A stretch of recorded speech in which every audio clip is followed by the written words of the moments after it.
Upgrade your business tools with an American Express Business Platinum Card. Unlock over $1,000 per year in statement credits on select purchases in categories including tech, wireless, and recruiting. And so big expenses can deliver big benefits, you'll also earn 1.5 times membership rewards points on single eligible purchases of $5,000 or more. Terms and points cap apply. Learn more at americanexpress.com/business-platinum. Amex Business Platinum. Built for business by American Express. Listen to the 48 Hours podcast for shocking murder cases and compelling real-life dramas from one of television's most watched true crime shows. Go behind the scenes of each episode with award-winning CBS News correspondents and producers in Postmortem, a weekly deep dive. Listen to 48 Hours wherever you get your podcasts.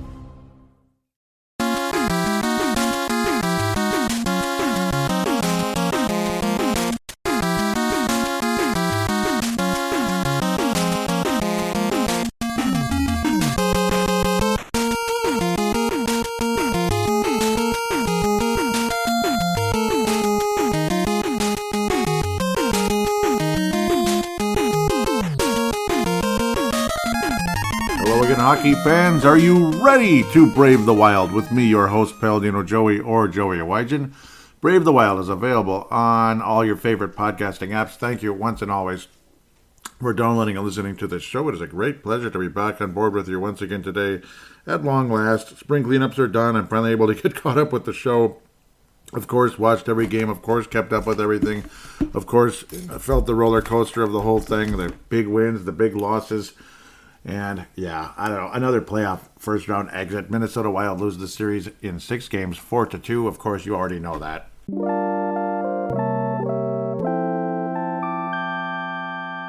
It still sucks. It's still frustrating. It just kind of leaves you sitting, frustrated, wondering what to do, where to go.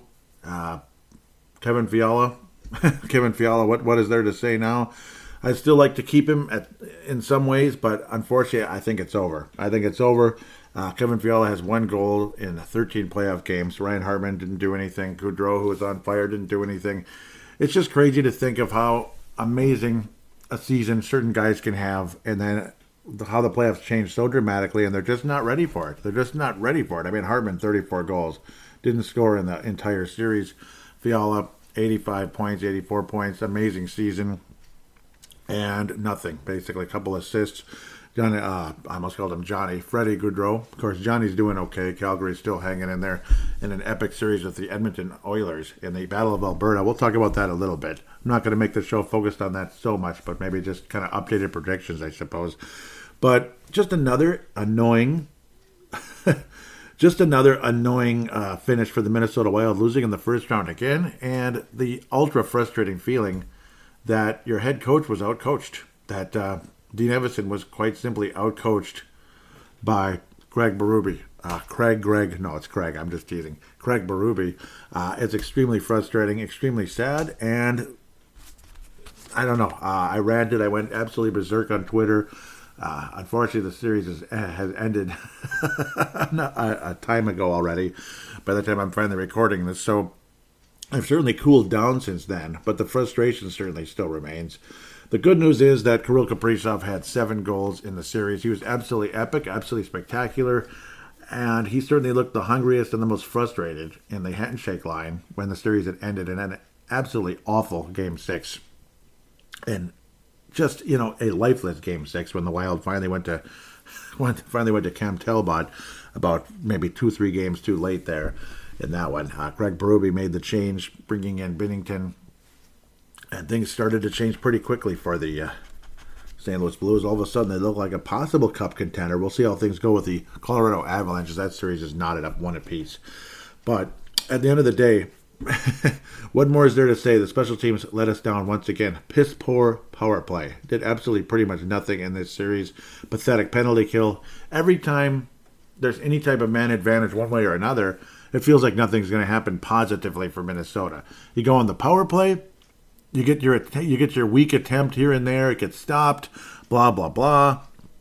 The puck is cleared down the ice, and it's just the same old thing over and over again. And it felt like the same frustration all season, and it felt like, now that I keep repeating the same couple words here, that changes weren't made. But, it's like easily correctable mistakes and this and that. It sounded almost like Christian Ponder after these games about the power play and stuff that, it's a correctable. We need to correct this. We need to do this. We need to do that. And it seemed like absolutely nothing changed ever.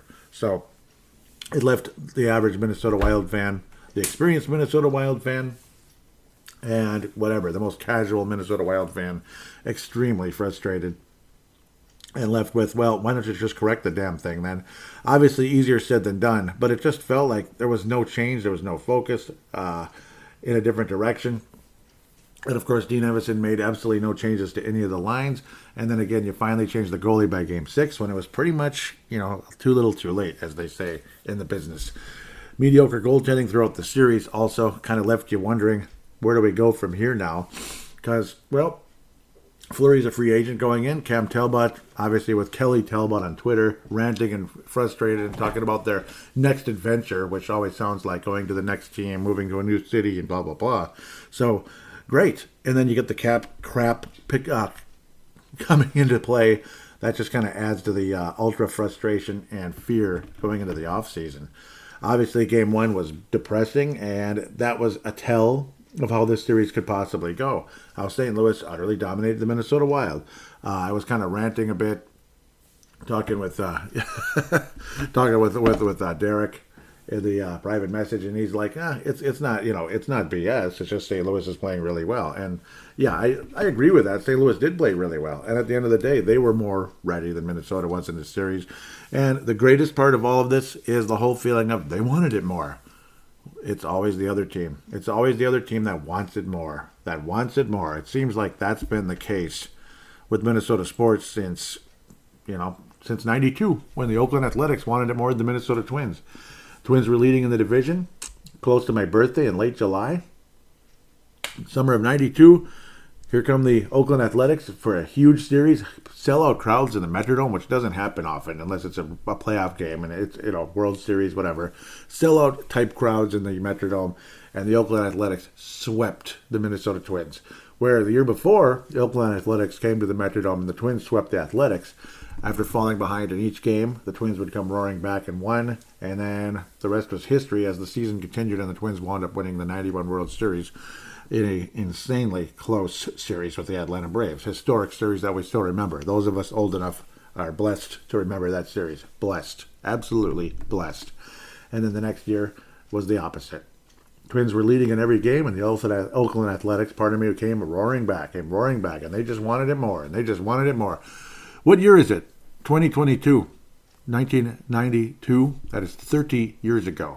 30 years ago, we've been telling our fans and discussing in newscasts, newspapers, the Athletic, electronic newspapers, blah, blah, blah, podcasts, that the other team wanted it more. We've been saying the same old BS for 30 frickin' years. So anybody under 30 has been hearing it their entire life. Anybody in their early 30s has pretty much been hearing it their entire life, because I unfortunately do not remember the 1981 North Stars when it happened. But of course, luckily with technology and this and that, we're able to kind of catch up and talk about it and understand what took place in that Stanley Cup final. And that's when I had that cool show 2 years ago in June 2020, when there was nothing going on. And then I got to see the Stanley Cup final a bit in 1981 and came to the conclusion of what took place there. But do check that one out, the 81 North Stars, about 2 years ago now. Very, very fun podcast. Actually did really well. And I'm sure fans were starving for some real sports again. So they got to see at least a 39-year anniversary game or a couple of games on the NHL Network and this and that. That was really cool, to be quite fair. Back where I need to be, though, again, the 4-0 loss to open things up. It just left you with an extremely sour taste in your mouth. And the Wild would again, ultimately, it just gave you that feeling, like, here we go again. The Wild have never... Those of you that need to hear this once again, the Minnesota Wild have never won a series where they've had home ice advantage. Are you fucking kidding me? What assholes. As the angry video game nerd might say, that is some Yeah, he'd say the whole word. I don't need to say it. That is some bleep. I try to keep this somewhat family friendly. Somewhat. It's ridiculous. How can you not win a home playoff series? Ever. 0 home playoff series. Remember, going back to 03, and I'm going to go back in it again because I can. Because I can, and I know you're rolling your eyes and you're bored, and you're like, shut up and move on. Okay, well, fine, I'll do it anyway. I'm sorry. It is what it is, okay? 03, the Minnesota Wild defeat the Colorado Avalanche at 7 in one of the greatest series of all time, and it was so cool, and you got the great spectacular overtime goal by Andrew Burnett, and you win your first playoff series in team history, and you win Game 7 on the road against one of the best teams in the league and against one of the greatest goalies of all time. That was freaking awesome. And then you have a dramatic back-and-forth series with Vancouver. You go down 3-1, just like Colorado, come roaring back, and win that series in Game 7 on the road. 2-0 in playoff series in the history of the franchise. Looks like things are turning around in Minnesota. We're actually winning playoff series, and now we're in the Western Conference Finals. As luck has it, Anaheim Ducks, the 7th seed. Minnesota Wild were the 6th seed back when we had 8 seeds instead of this playoff thing again, like the old days. The old days kind of came back, but at least you get the rivalries again. Even though it gets really old when you keep losing to the same couple teams over and over, like the Blackhawks. But I'll digress. Where I need to be? Pardon me. Home ice advantage against the Anaheim Ducks. Here we go. Rock and roll. You lose Game 1. You get shut out, and you take like 90 shots on goal, and you never finish once. Against Jean-Sebastien Giguère. Yes, the greatest backup goalie in NHL history, right? Yeah, who happened to be starting and happened to be in a starting position and shut the Wild out 3 games in a row. Wild finally score a goal in Game 4, and they pull out the brooms in Anaheim, California. So much for home ice advantage, eh? And the Ducks lost to New Jersey in a pretty good series, actually. But, yeah, unfortunately, the New Jersey Devils were the best team in the league that year. The Wild's chances of winning that series would have been tough, but I guess you never know. That's the beginning of the home ice advantage nonsense. It's been going on forever. The Wild are on the road versus Colorado. Years later, years later, we have the home ice advantage versus the Avalanche. We lose that. We don't have home ice advantage versus Anaheim. You lose that. So whatever. Of course, you're going to lose series when you don't have home ice advantage at times, but you can win them as well. And the only series the Minnesota Wild have ever won were when we did not have home ice advantage. And something's got to give about that. Something's got to change. You can't keep losing all your home ice advantage series. Excuse me. Again, home ice advantage. You beat you win the division. We actually have one division championship in our history. Play the Avalanche in the first round, lose in 6. So Andrew Burnett on the other team. Yay. That was kind of funny. Years later, again, yes, we beat Colorado in a 7-game series with an overtime goal again. That's when my Nino Niederreiter.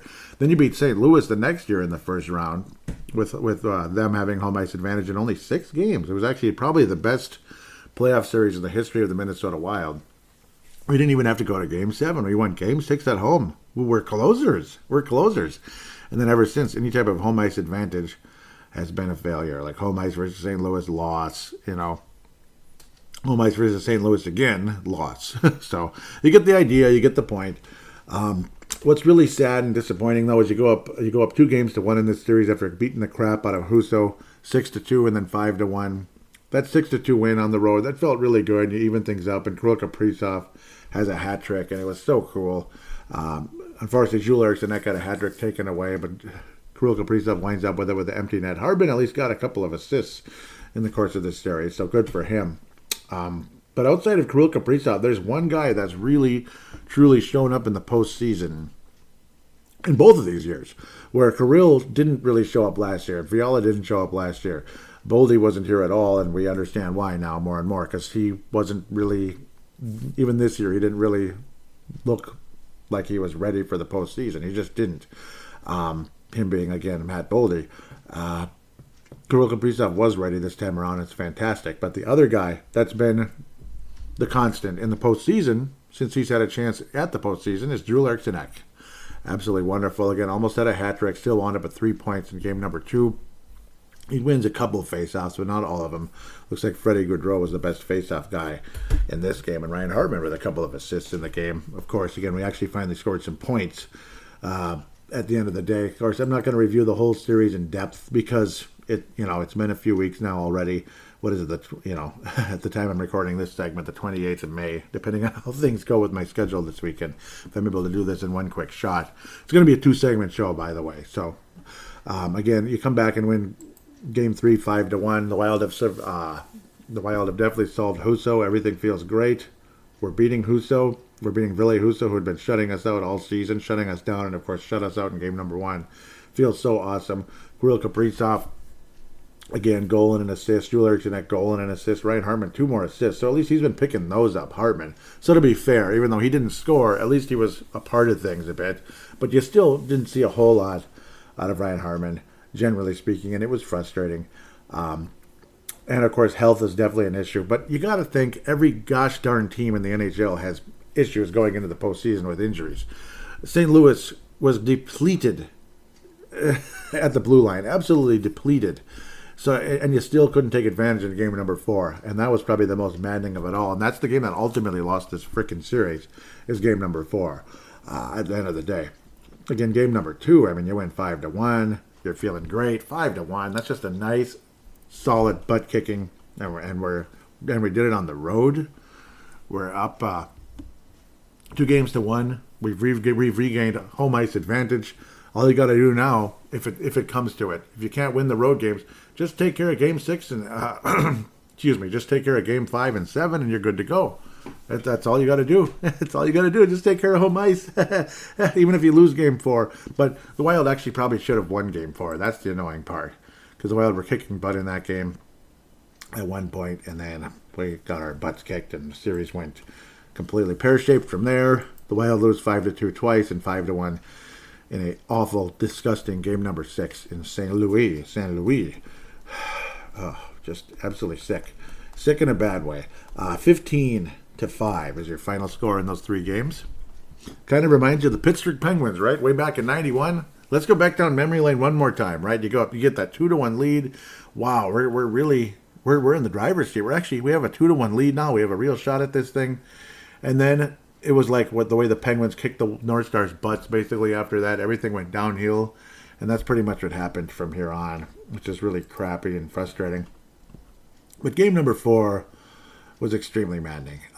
You had opportunities in this game. You thought you had something going, and then it all just kind of went down the crapper. Kirill Kaprizov had his 5th goal already. Matt Boldy was able to score. At least we got back into it 3-2, but then David Perron has been a Wild killer forever. The Wild just couldn't finish when they had opportunities, and of course couldn't get the stop in the power play. Ryan O'Reilly, who had been pretty quiet, started to pick things up, and once that starts happening, it is what it is. David Perron has been a Wild killer forever and ever and ever and ever.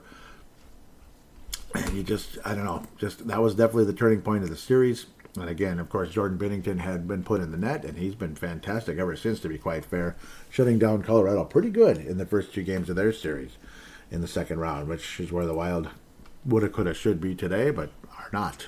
We are not. We Jason are not. And I'm going to play a soundbite from Jason Arnott. I didn't put it in the show notes here, which I should probably right now, because it's kind of important. Jason Arnott with an absolutely epic thing to say about our former Minnesota Wild defenseman, Ryan Suter. Absolutely nailed it, and absolutely hit on what a lot of us feared was going on behind the scenes, and what a lot has been kind of reported and nudge and hinted at forever by all the way up to Russo, to other people, again, that have knowledge of the situation that I know, let's just say, that they have knowledge of the situation. They've been hearing from people inside the organization, and it's pretty amazing. So pretty damn amazing that it's further and further confirmation. We'll get back to that in a minute. Of course, because we're gonna get into more of the requiem, as you say, post-mortem, as they say, kind of wrapping this series up. This is probably, after this game, is probably when you should have considered going to Mr. Cam Talbot. You should have considered going to Talbot after this game, I think. Maybe even earlier. Some people go back as far as even Game 3, possibly going with Cam Talbot. But, because Fleury, again, Fleury's biggest issue is he gives up too many rebounds and puts the Wild in dangerous situations where Talbot's a little bit safer, or maybe he'll move the puck in the right place. He'll control the puck better. Where Fleury is just like, here, get the rebound. Go, get it. Basically, he'll just kind of cough it up. And that's a dangerous situation with this St. Louis team that is not afraid to crash the net, not afraid to get dirty when it's time to. And that's what the big difference is with this Minnesota Wild club and the St. Louis Blues is it's just a different game. I mean, just the whole gosh darn purpose in the postseason is to and obviously in any hockey game you think about this, but it's just more emphasis on it in the postseason. Put the bleeping puck in the net and win the game, period. There is no OT. There is no overtime win. There is no overtime loss. I mean, there is overtime, but I mean, it's a different kind of overtime. It's just you play forever. You play till somebody scores. You play 20-minute periods. It's like a fourth period, a fifth period, a sixth period. You just keep playing until someone scores, 20-minute periods. So it's a completely different game in that sense. Whereas, you're not afraid to get up in the net, you might even get sliced up a bit by someone's stick or something. Gashed up is probably a better term. And score. Freaking score. Do anything you can to attack the net and put the puck in the net. Crash the net, this and that. And the Minnesota Wild just haven't been doing that. They were kind of hanging out further and further and putting their shots on net just like they did against St. Louis years ago. In the Mike Yeo series, the Jake Allen series, the 4-1 bullcrap loss when you had home ice advantage. It's unbelievable when you think about that. It's kind of sad to think it had been that long since we had home ice advantage in a series also, but again, losing it in such disappointing fashion adds to the frickin' frustration. And I got to think Game 5 could have been the one where you put Cam Talbot in. That's what I would have strongly considered after losing 5-2 in at home by the 5-2 in St. Louis. 5-2 in St. Louis, because then you lose 5-2 at home. And this was probably the most. Game 4 was disheartening, but Game 5 was got to be the most disappointing overall. Kirill Kaprizov scores twice on the power play in the first period to help the Wild go up 2-1 after Ryan O'Reilly had scored a power play goal pretty damn early in the game, which had everybody scared and had a pit in our throat and all that crap. Kirill Kaprizov has 2 goals in impressive fashion to get the Wild up 2-1. You think, okay, here we go, everything's going to be all right. And then a guy who'd been a thorn in our side years ago with the Chicago Blackhawks, every single time we play against Brandon Saad, one way or another, we end up losing. I swear, Brandon Saad, one of those kind of middle line, middle sticks type of guys out there who plays hard and gets the job done and scores clutch goals and this and that. Helped the St. Louis Blues get the game tied up, and the next thing you know, Tarasenko has a hat trick in the third period, a natural hat trick, which buried the Minnesota Wild in the third period, and everything was devastating after that. Fleury should probably not have been in net for this game. You were just hoping for the best here, and then everything just went downhill so quickly. Vladimir Tarasenko, again, the hat trick, which sent everybody, to a feeling of this series is bleeping over. We're going to St. Louis. But we'll get Cam Talbot in net for that one, but it's too little too late. Everybody knew it. Maybe we'll win Game 6. Maybe we'll win Game 7. But chances are we probably won't, because look at the way the momentum of this series is going. Hockey is very much a momentum sport. Of course, you could turn the tide. There's always a possibility.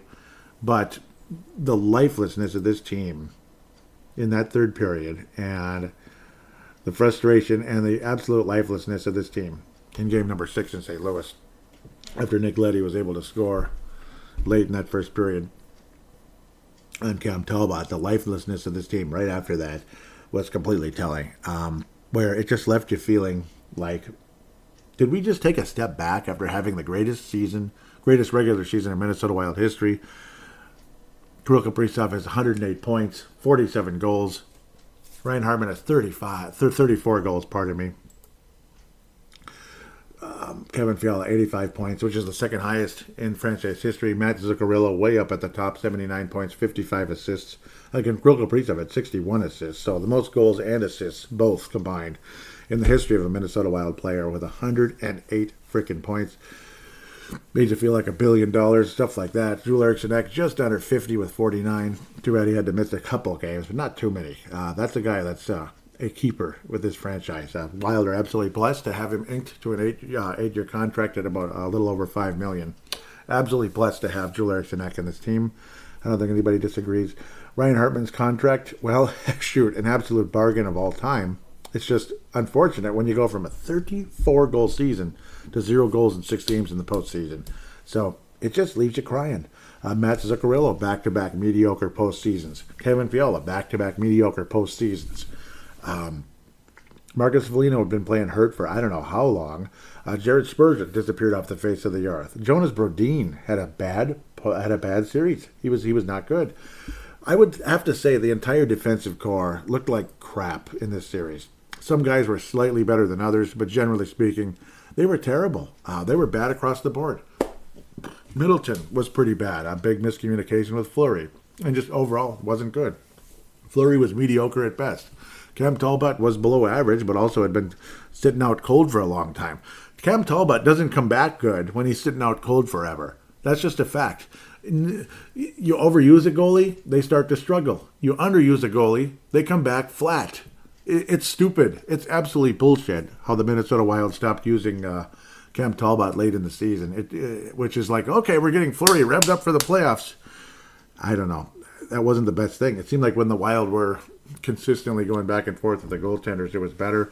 And I don't think it's the end of the world if the Wild come back with Talbot in Game 3 or Game 5. Probably wouldn't have won the series with the way things are going, but there is always that possibility, that small little hope, that small little ray of light, of possibility, that things may have come out slightly different should Cam Talbot have been put in sooner. He was out playing Fleury the entire time the two were here. The annoying part is Cam Talbot was pretty lousy before the rumors started. He just gradually kept getting worse and worse during the season. And quite frankly, Cam Talbot last year, not this year, was much closer to being an all-star than he was this year. It's just funny how, oh yeah, he's an all-star. Yeah, okay, that's great. I'm glad he got to go. And Kirill Kaprizov was like a no duh, like of course. Oh, of course. It was no longer like, I wonder if Kaprizov's going to make the all-star team. Now he's pretty much like an all-NHL type of player. It's like no-brainer now that Kirill Kaprizov would make an all-star team. Talbot getting in was kind of like some of those Dubnyk years where he was okay, this and that. And I guess he's going to the All-Star game. That's cool and everything, but I don't know. I guess. I guess if they need like 9 goalies. No, I'm kidding. Well, it's a different All-Star game than it was in the past, but still, because it's like multi-teams and all that. Still kind of strange. Still odd how it all turned out. But it's frustrating and sad to see certain players disappearing in the postseason, multiple seasons, multiple years, multiple series. Dumba was playing extremely hurt. Obviously, he had the broken rib situation, possible punctured lung, pardon me. And he's never been the same since the old pectoral injury. He has absolutely never been the same. It must have changed the motion, the release on his shot. He's not the same guy. He just looks like an average defenseman. His overall defensive abilities are average to below average. He was known for his offensive capabilities and his absolutely dangerous shot that was called the Dumb Bomb, which unfortunately he didn't like very much. Apparently he didn't like that name, and I guess I can understand because dumb, Dumb Bomb. It doesn't sound too good, but it was a good shot. It was a nice shot. He was a 50-point defenseman, and he looked like he was on pace for even more, maybe 60 points. And then that nasty injury took place where basically Matthew Tkachuk was like ripping the guy's shoulder, and obviously that would pull on the muscle with the angle of the way his arm was getting pulled kind of backwards. It ripped on that pectoral muscle, and he's never been the same since, him being Matt Dumba. It's a gosh darn shame. And with the player you're getting right now, and with the chances are he kind of is what he is right now, a 25-point guy who's mediocre defensively, he ain't worth $6 million a year. And if you do decide to re-sign him, I'm praying to God we're talking about something along the likes of like $4 million a year, something like that. I'm guessing they're going to settle closer to 5-ish, maybe over 5, but $6 million, no way, Jose. He's not that guy. $6 million, it looked like he could have been a bargain if he was a 50-point guy still. But unfortunately, that's done and gone at the end of the day. Real quick before I forget, and then we'll get further and further into the post-mortem conversation here and looking at the offseason and what the Wild should do going forward. Let's hear from Jason Arnott. Jason Arnott, right now, former Nashville Predator and teammate of Ryan Suter. The attitude of Suits was night and day to Webb's. All he would do is complain about how come he's not on the power play? How come he doesn't play enough? I can't believe this guy's making this much money. Webb's was night and day. He wanted to learn and super respectful and played hard and, so two different dynamics of mentality of players. I heard he was a huge distraction in that dressing room. And, knowing Billy Guerin, he's not putting up with that, and he's cleaning house to bring back. And now look at them. They're, he's built a phenomenal team without all that money and distraction. Well, that's kind of the thing. Like, I've got to figure out, like, what's the issue? Why have we been falling short? The teams are good. The guys play hard, but there's something rooted here that's not working. And it's not just trading players and, changing the GM and things like that. It's something in the way that we operate every day. It's something in the culture, and we need to change it. Yeah, I think there was something rooted in there, in the culture, that needed to be changed. I think there was something rooted there, huh? I think Bill Guerin, you could just kind of feel it coming, and like something was up. He found out what it was, and I was praying to God that he would, and yes, he did. That's the one thing. As good as Paul Fenton apparently was at scouting, isn't that scouting, as they might say, with the Canadian scouts and the Canadian coaches and Canadian players, eh? Okay, sorry, I'm just in a weird mood. I'm always in a weird mood. Paul Fenton did a good job drafting, bad job or mediocre job in free agency, really strange job, like in-season moves, strange to say the least. But where he truly would have not helped this franchise is, well, guess what? Country Club, remember I kept talking about Country Club when he was here, because you had the former owner of the Nashville Predators, Craig Leopold, as owner of the Minnesota Wild, close friends with Ryan Suter, former Nashville Predator, Paul Fenton, former Nashville Predator, assistant GM and super scout and all that good stuff. And I drafted Ryan Suter. That was the first thing he said after he took him being Paul Fenton, took Philip Johansson. Hey, people remember in the first round I drafted Ryan Suter. People were questioning it then. And all that love for Ryan Suter, this and that. There is no way Ryan Suter would not still be on the Minnesota Wild today if Paul Fenton was the Wild GM. Thank God in heaven that Craig Leopold acknowledged the mistake he had made, because holy crap, do you realize the damage for this franchise going forward, how much worse it would be today.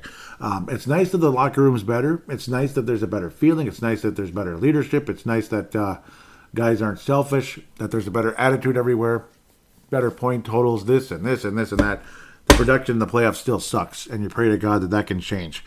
There probably are other people in that locker room that still need to go, I think, which really is sad. Guys that were still here back in the day, and may possibly certain coaches that were still here as well. And it could be some painful moves, some sad moves. Dan Barrero had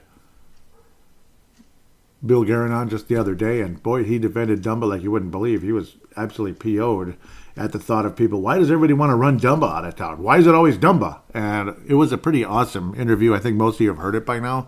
If you're, pretty diehard Minnesota Wild fan, you keep up with this team, and you've been listening to this podcast for years, and you've been a fan since the, inaugural season and all that. So it sounds like he'd like to keep Dumba, but the good news is during the course of that interview, he did make it clear that, hey, sometimes you have to make painful moves. So you have to give up something to give something. To get something, you can't be married to anybody on the roster. So that's the good news. Kirill Kaprizov is the guy that you absolutely don't want to trade. I'd consider him untouchable. Though, of course, if Wayne Gretzky can get traded, anybody can get traded. Basically. Basketball doesn't seem to happen as often, but it still does. Well, it does now. Back in the old days, it didn't. Jordan, Magic, and Bird all played for their original team their entire career until Michael came back with the Wizards. Kind of weird. But, yeah, that Chicago franchise was a little strange. Yeah, okay, I'm going way off track here. I apologize. But Some people have to go, bottom line. Some people do have to go. Not because they're bad, not because they're jerks, not because they're this, not because they're that, but maybe they're just not winners. Maybe they're just not that good. Or maybe they're just, they're good in the regular season. They're good regular season players, but playoff time comes and they disappear. And it happens over and over and over. Charlie Coyle disappeared every effing year. People love Charlie Coyle, and they were offended at the thought of trading Charlie Coyle. And it's like, well, do I feel bad that Charlie Coyle's not in the Minnesota Wild right now? No. Could we use his help as like a middle six center? Sure. But do I miss him? No. He didn't do bleep for us. He fit in better with the Boston Bruins.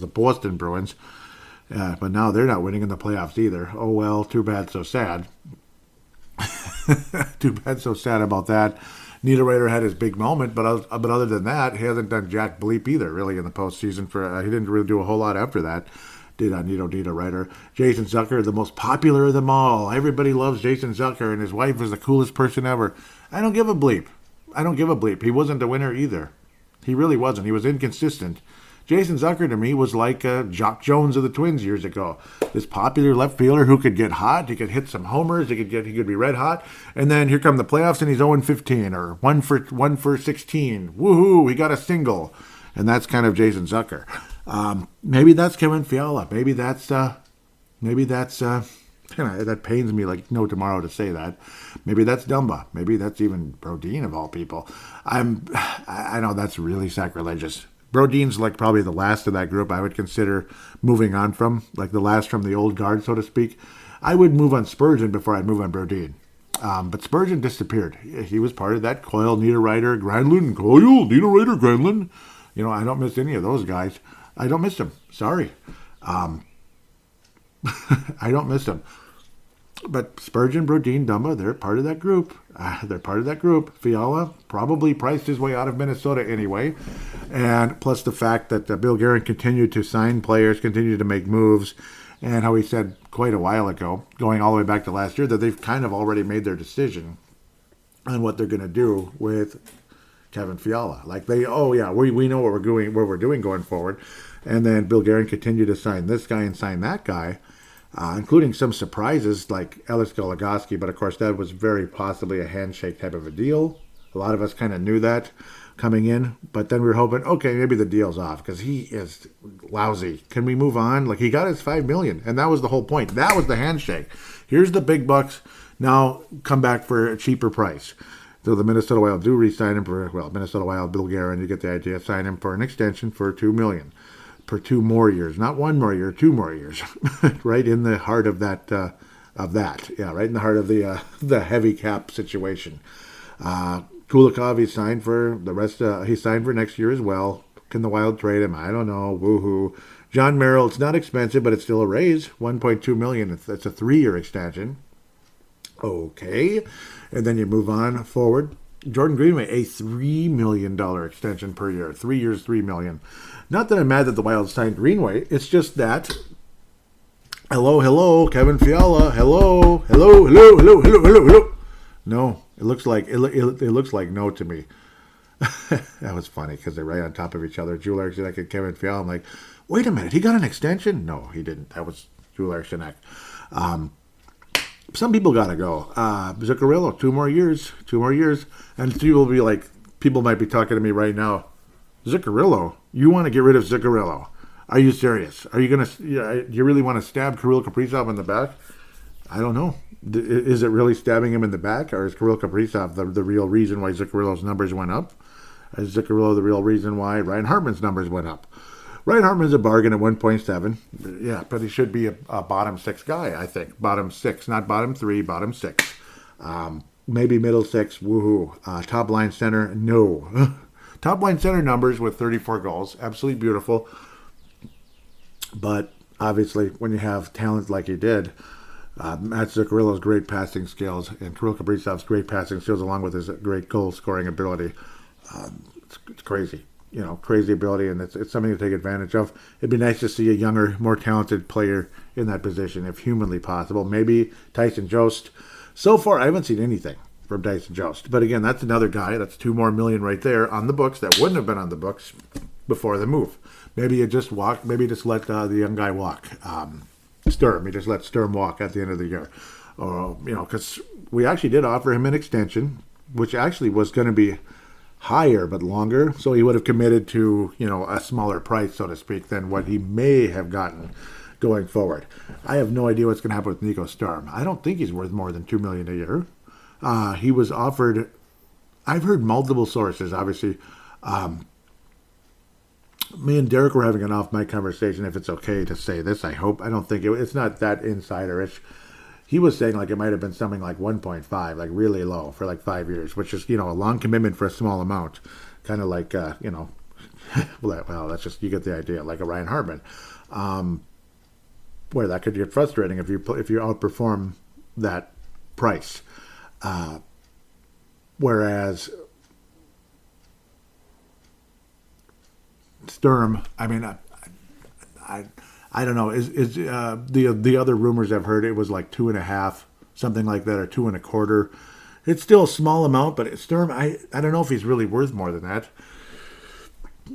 See, Bukestad might come back just because he's ultra cheap. Delorier might come back because he's ultra cheap. Goudreau is pretty damn cheap too, 1.2. So you consider that Dueur's entry level, though he becomes a restricted free agent as well. Interesting, but I can't imagine that's going to be anything too crazy. Very early in his career, and he didn't do anything to get you all crazy. Brendan Jaheim, $750. That's not a whole lot to worry about at this stage. The Merrill extension is kind of annoying. I think it's kind of tradable, but 1.2 isn't breaking anybody's bank. Jordy Ben, no chance he comes back unless we're absolutely nuts. You want to believe a spot's going to be opened on this team for Kalen Addison, but is it? That kind of depends on Dumba at this point. I think it's 100% on Dumba. Otherwise, Kalen Addison's probably gone in a trade as soon as this offseason, which is sad because that was kind of sort of Bill Guerin's guy. He was part of that organization in Pittsburgh with Bill Guerin. Bill Guerin was definitely involved in all that, particularly with the minor league club. We'll not get into the backstory there. We just won't. So it would be kind of strange. You traded for Addison specifically in this whole Zucker deal for, immediate help for Pittsburgh and future help for Minnesota. Depending on how you think of Bukestad. He was immediate, somewhat there. It's like Band-Aid help. Bukestad, God bless him. But yeah, Kalen Addison was kind of the prize of that trade. And then you end up never really playing him in the NHL, which would be kind of heartbreaking in a lot of ways. So will there ever be an opening? To me, it depends on Dumba getting traded, possibly. And is Dumba tradable? Even though it's expiring, it's a 6-year deal, or $6 million for next year, and that's it. Then he's a UFA, him being Dumba. Is he tradable? Possibly. Maybe, possibly. Obviously, Guerin loves him to death, but I think one way or another, significant names are going to have to be off this roster, and hopefully younger players that begin to pan out can help replace them, and possibly a young free agent of some sort that has potential, or like a trade for a young guy that has serious potential with some of these other slightly older guys that are closer to their prime or slightly past their prime or right in their prime moving forward. Like a Dumba, he kind of is what he is. But maybe another team can believes they can solve what's going on and you get Dumba back to the 40, 50, even 60 point range, which would be a very Minnesota type thing if that happened. But that's the other conversation. Kulikov, it's almost like buy his ass out. But yeah, I don't know if we're going to be talking about buyouts right now.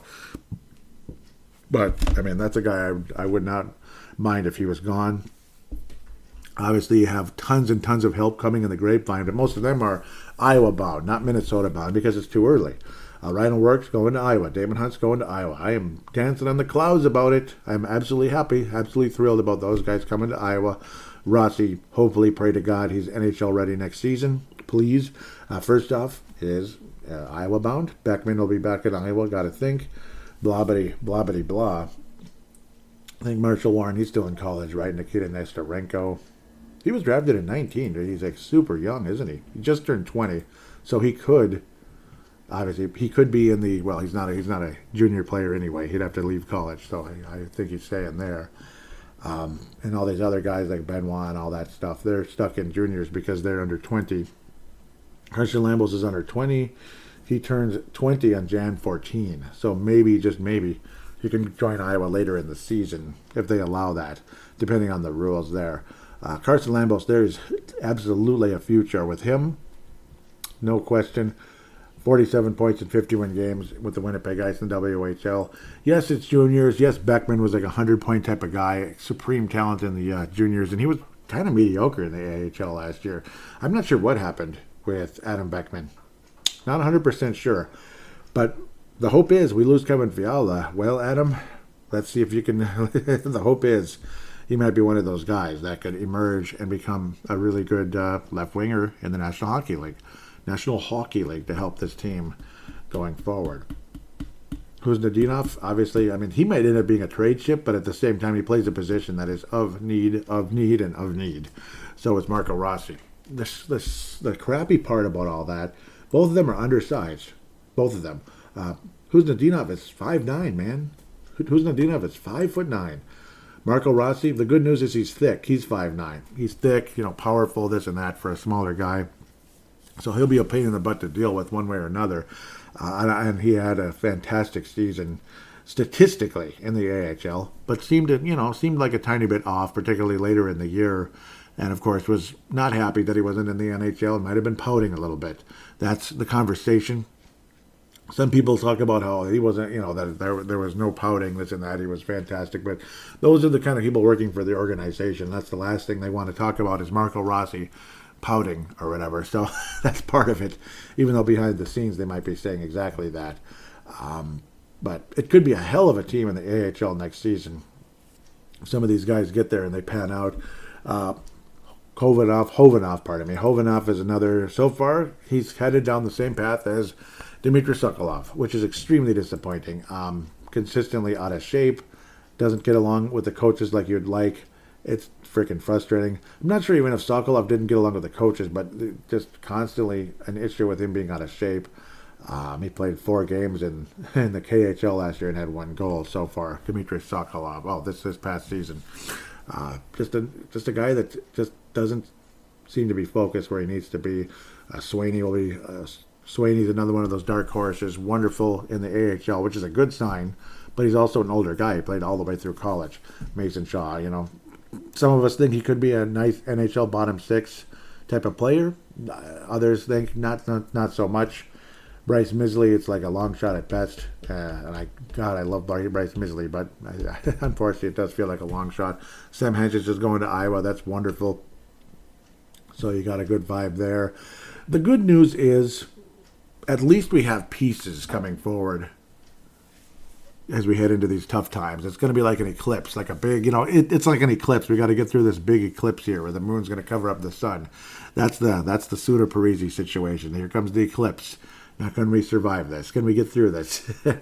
Unfortunately, some of these guys are probably too young to be in the NHL, but some of them just might end up being something, particularly by next year especially, or by the year after anyway, is what I'm trying to get to. The year after next year. Guys like, Lambos and such. Jesper Wallstedt will be in Iowa already next year, which is extremely exciting. He signed the entry-level contract. He's coming to North America. Welcome to North America, Jesper Wallstedt. So you definitely have a future between the pipes. That's the awesome part, which we couldn't say before. And we have other pieces like Hunter Jones that are also part of things. Conversation also continues that you want to bring back McIntyre. I do. Absolutely. Zane McIntyre. Love to see Zane McIntyre back with the Iowa Wild. What a nice AHL goalie he truly is. I'm sure he'd like to at least be a backup goalie in the NHL. Unfortunately, only 8 games of the Boston Bruins a good 5-6 years ago already with a goals against average just under 4 and a save percentage just under 86%. So who knows? Maybe he's good enough to be a backup NHL goalie, but at very least he's an outstanding AHL goaltender at 2.45 goals against average, 92 save percentage. And he was a nice piece for Iowa. He helped bring the Iowa Wild kind of out of the doldrums during the course of the season. Was fantastic for North Dakota. Years ago, back in 13, 14, 15, goals against average just above 2 during that course of time and save percentage around 93. So pretty good, pretty damn good. for the now turning 30-year-old in August, Zane McIntyre. We'd love to have him back to help nurture Mr. Jesper Wallstedt. So, otherwise, Hunter Jones, I mean, I don't think you're going to go with Wallstedt and Jones in Iowa. That's kind of dangerous.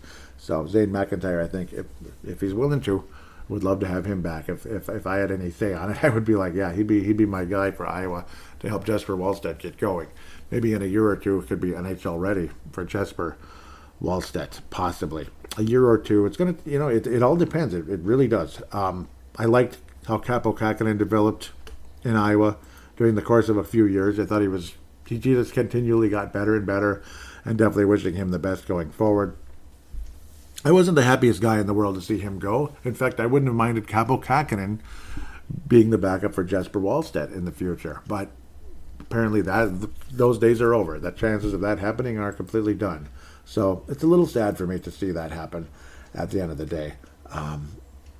That's kind of a regret for me right now going forward with the Minnesota and Iowa Wild and all that when it comes to what's going on with him. Philip Johansson. I'm like, wait a minute, that's the wrong Philip. They're right on top of each other. Of course, again, he has not been signed to an entry-level contract, which would give the Minnesota Wild a compensatory second-round pick in this draft. So that's always a piece that can be used for, obviously, drafting somebody who's pretty good there, or, again, possibly trading up or something, maneuvering around the draft, or to acquire a talented, hopefully fairly younger guy coming to Minnesota one way or another.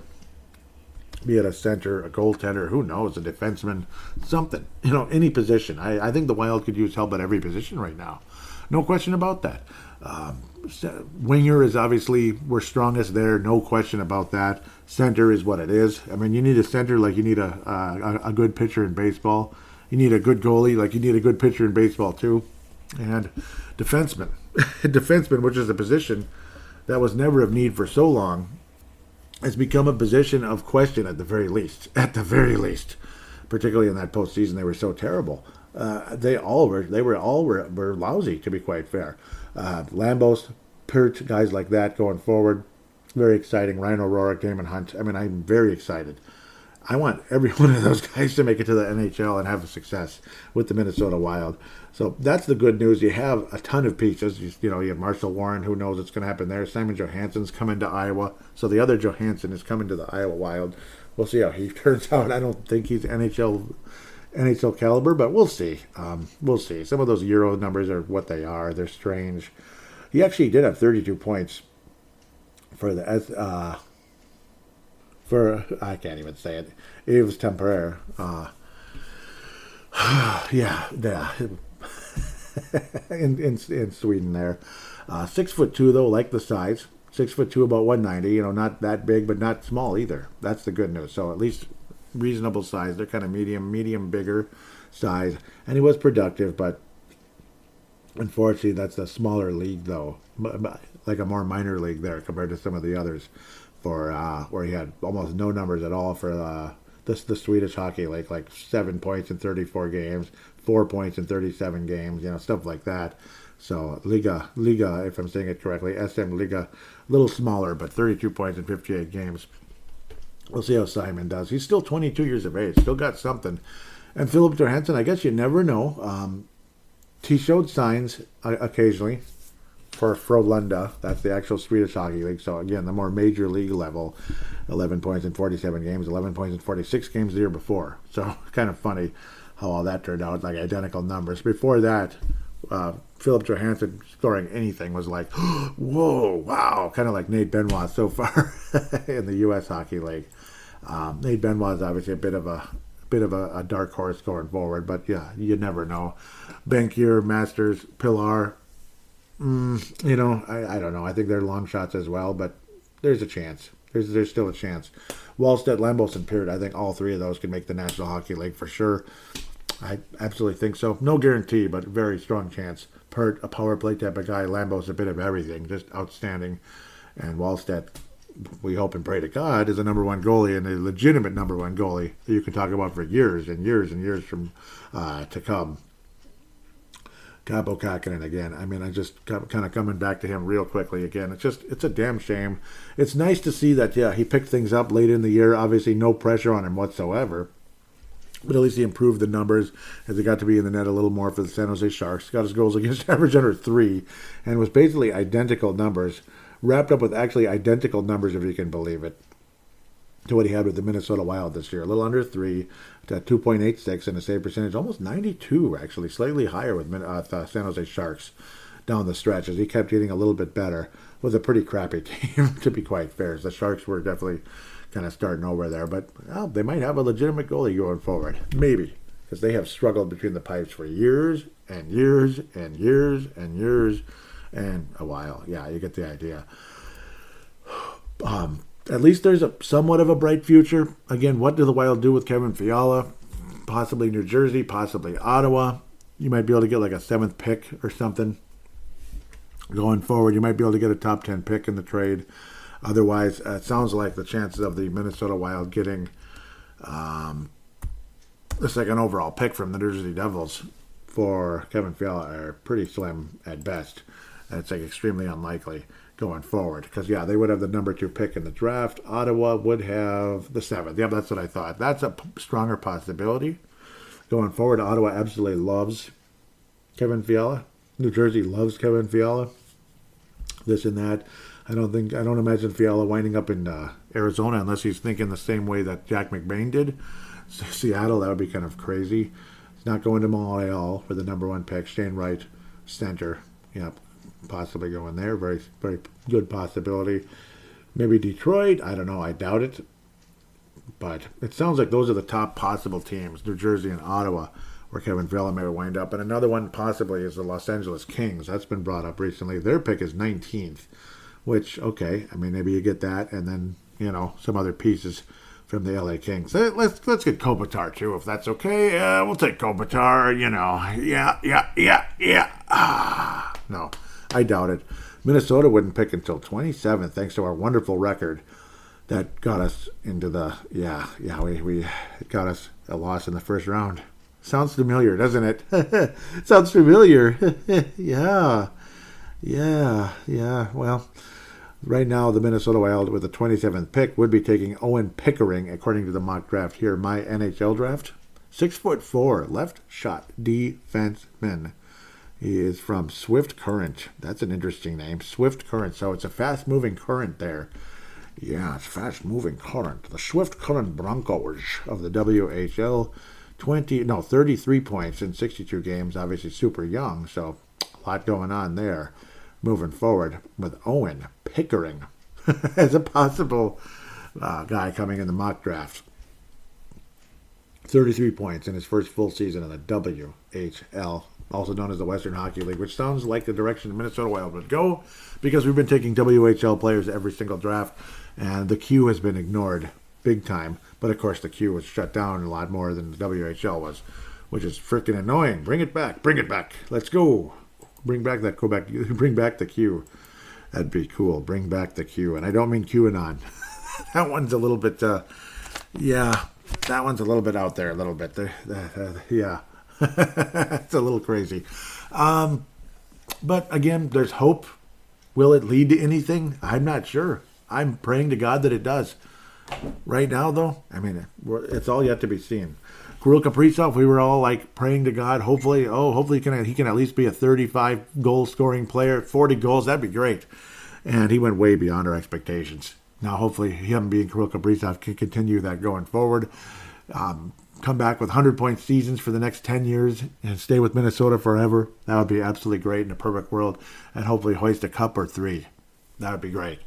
With the help from Carson Lambos, Jesper Wallstedt, Matt Boldy, Adam Beckman, whoever de jure. I mean, Marco Rossi, excuse me. That would be a guy you'd hope. Hovanov. Hovanov's over there hoisting the cup. He's the second line center. Yeah, I hope. I'm doubtful, but that would be awesome if that were to take place. It would be so awesome. As for that, I think right now, as you might want to look around the NHL, we're going to get to the fan interaction segment next. But for right now, We're going to look at the playoffs really quick before I sign off for this segment. Again, Colorado swept Nashville 4-0. It's 1-1 with San Luis. San Luis, great series right there. Calgary, whew, boy, they survived. A unbelievable goaling by Mr. Ottinger out of Lakeville, Minnesota, former home of dear friend and co-host of the show, Neil Nate Dog Thiesing. He was an occasional co-host, so he wasn't on like every show, but there were some stretches where he was on consistently. Neil, God rest his soul, passed away in very early 2018, February. Jake Ottinger from Lakeville. Man, what an ode to Neil Nate Dog Thiesing he had here, even though Neil was more of a third-line winger. 67 shots faced, over 100 shots overall taken by the Calgary Flames. Wound up stopping 64 of them. He was unbelievable, Jake Ottinger, and but unfortunately for him, it wasn't enough. Calgary just kept pounding that net, peppering the net until Johnny Gaudreau was able to finish it off in the 7th game. And Calgary, Alberta, I kept thinking, Dallas is going to have some kind of a funny bounce, and Calgary is going to be out in the first round again. And I was going to be pissed because I like Calgary, and I don't like Dallas very much. And Ryan Suter's on Dallas, too, so that kind of adds to it. Definitely an epic Game 7. Absolutely awesome game that I couldn't turn off, and I enjoyed it very much. Johnny Gaudreau finally scored after some incredible chances in that game, and the Flames advanced past the Stars, which, I remember the Stars knocking the Flames out not too long ago as well. I was not happy about it at all. Edmonton Oilers slipped past the LA Kings, a pretty well-played 7th game, and nice to see Edmonton back in the mix, and you get to see the Battle of Alberta. First time since 91. It's hard to believe these two clubs did not play for all these years. Edmonton was the defending Cup champion that year, and they wound up playing the Minnesota North Stars in the Campbell Conference Final because it wasn't East and West at that stage. It was the Campbell Conference Final in 91. They got past the Flames in, I believe, the first round and lost and beat the Kings in the second. Wayne Gretzky knocked Gretzky out. We're trying to go back-to-back, but ran into the Minnesota North Stars, which would have been the 7th seed, actually, if there were seeds. But that was when we were back in the division matchups in those days. Vancouver actually had a slightly inferior record to the North Stars that year, so they technically had the worst record in the postseason. And they were out in the first round. No surprise there. I believe to the Kings. Los Angeles Kings knocked them out, if I'm considering things correctly. Yeah, because that would have been the other division. North Stars, of course, did what they did. I'm babbling way too much about history as much as I love it. Great series so far in the Battle of Alberta. What an awesome series. 9-6 in the first game. And then an epic game yesterday. It looked like Calgary was going to take advantage and get in the driver's seat of this series, going up 3-1. And Edmonton scores 4 goals in a row, slowly but surely. They just kept kind of chipping away. And the big stars, the great players of Edmonton took care of business. Connor McDavid with the 6th goal of the playoffs to make it 3-2. And then Evan Bouchard, Zach Hyman, and ultimately Leon Draisaitl wrapping it up to make it 5-3. I don't think Markstrom's been that good in this series. In fact, think about it. I mean, how many goals is Markstrom giving up so far? He's averaging 5.5 a game. So Markstrom's has not been as great. And hopefully he steps up for his sake. Edmonton obviously went through hell, giving up 9 goals in the first game. But Edmonton kept chipping away at some huge leads by Calgary in that game. That's why it ended up being 9-6 instead of 8-1 or something. Florida looked like they might lose to Washington. They wind up going up and they wind up winning that series. Washington basically did what the Wild did, 2-1 lead, and then Florida came roaring back and took care of business. But now they're trailing the defending Cup champs who are going for the 3-peat, back-to-back Cup champs. They're trailing in the Battle of Florida. You had the Battle of Alberta. Now you got the Battle of Florida. Pretty cool. Tampa versus Florida. Tampa has won both games in Florida. Well, in Miami, the Miami area. They're both in Florida. Yeah, they're both in Florida. Come on now. Florida with a historic record this season. Absolutely freaking awesome season with Andrew Brunette as the coach with 58 wins. In the NBA, 58 wins is considered really, really, really good. In the NHL, it's considered crazy. Like, holy crap, dude. That's really high. When you consider overtime losses and such. But Florida just keeps, getting beat. But at least they got out of the first round for the first time since 96, and they went to the Cup final only to lose to the I believe that was the Avalanche in the Cup final, if I remember correctly. 96. That's the Avalanche. Joe Sakic holding up his first trophy of 2. Patrick Waugh held up his third. That was his third, because he had 2 with Montreal, 86 and 93. That's all off of memory. Yes, I'm that kind of fan. Yep. Carolina and the New York Rangers. What a fun series. And the Carolina Hurricanes are taking advantage of things a little bit. Well, not really. They're just playing great defense and they're scoring timely goals. And New York is playing great defense and not scoring timely goals. They only have 1 goal in 2 games so far. Antti Ranta, who's been kind of an off and on backup goalie, starting goalie, backup goalie. And then you have the phenom Igor Shesterkin over there in New York, or the phenom goalie to replace King Henry, basically. Wow. I'm impressed. I like the New York Rangers' talent. I like their talent. I just don't like the whole vibe of the New York Rangers. They always get the high pick. They always get the big time free agent. They always get this. They always get that. And it's New York. And I'm sick of New York. New York this, New York that. Even though it's a classy franchise and it's really cool and all that, but there's an annoying negative side to it as well. It's cool to see somebody like Carolina taking care of business the way they are. They're an impressive franchise, and you never know. They just might wind up being the Cup champion. I'm sticking with Calgary just because I'm sticking with my guns. But this Calgary team could win the Stanley Cup with the talent they have, the goal and the goaltending, the hot goalie that's in that. And it's funny how Ian Cole ended up having the clutch goal in the first game for it when the Hurricanes ended up forcing OT after trailing 1-0 forever. He winds up scoring the clutch goal. That was pretty cool. Apologize, Eddie. I'm going to backtrack quickly. Tampa Bay ended up outlasting Toronto in 7 games. There were game 7s everywhere. Carolina over Boston. Carolina beat Boston in that one, and the New York Rangers got past Pittsburgh. Pittsburgh was up 3-2 in that game, and the Rangers just kind of took over and won that thing, much to State of Hoppy's chagrin. Scott here locally in Edina. I feel bad for you, Scott. I'm sorry. I'm not a Rangers fan. I'm not a huge Penguins fan either. For this reason or that reason. Obviously, I liked the Lemieux Penguins more than I like this group. But he's right though when he talked about on the recent Soda Pod. Scott there was saying how they're by far the more talented team. They're just never bleeping healthy, or basically if healthy, they're the more talented team. I'm throwing in the never bleeping healthy part because it's true. Malkin is like, he is what he is. He is just a walking injury, and you feel bad about that. Zucker's never healthy, and we all experienced that. Jake Gensel has been off and on injuries, but he was healthy, and when he is healthy, holy crap, is he good. What an unbelievable draft pick Jake Gensel was. Whew. Too bad he didn't play for the Gophers, but I'd sure like to have him on the Minnesota Wild as well. What an awesome player Jake Gensel's become for the Pittsburgh Penguins. But, the goaltending has not been obviously good there for forever. Matt Murray, had some great games, but kept getting worse and worse and worse. And it's been kind of an off and on meh fest in the net, which is kind of what we experienced this season. Even with Fleury and net, it was exciting having him, but he was mediocre. We'll see if he comes back. I'm not excited either way, honest to God, at the goaltending position until Jesper Wallstedt is between the net as a legitimate starting goalie going forward. With that, we'll take a quick break and return for a fun, epic fan interaction segment.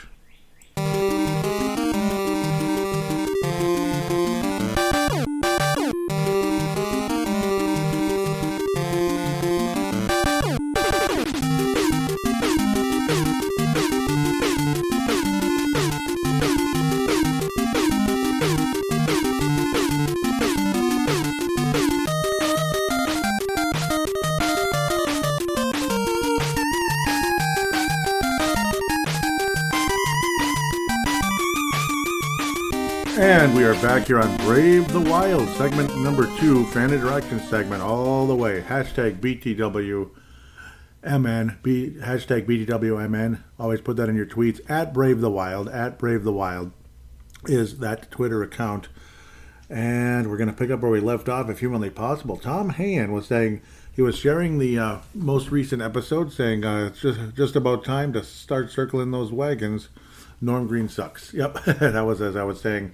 Are we ready for a playoff run? And unfortunately, We were not. And I was staying home ice it is.